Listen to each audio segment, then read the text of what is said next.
বাবুদা তোমার মুরগি ডাকে না কেন? ডাকতে বলো, ডাক ডাক ডাক।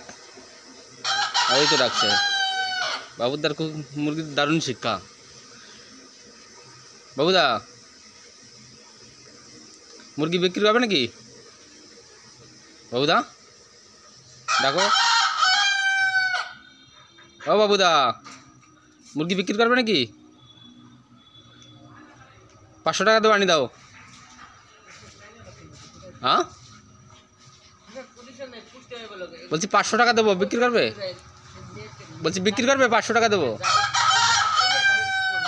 একটু ডাকো তোমার মুরগিকে, একটু ডাকো দেখি।